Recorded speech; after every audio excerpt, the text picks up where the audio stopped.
Hey guys, welcome back to another video. तो आज हम बताने जा रहे हैं कि सौरभ जोशी ने जो नई गाड़ी ली है क्या वो उसकी है कि नहीं। पहले मैं आप लोगों को गाड़ी का फ़ोटो दिखा दूंगा, फिर बताते हैं वो उसकी है कि नहीं।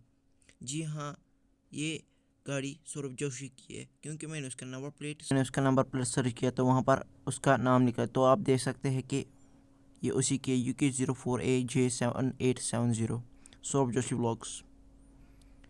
Thank you for watching. Please like, share and comment.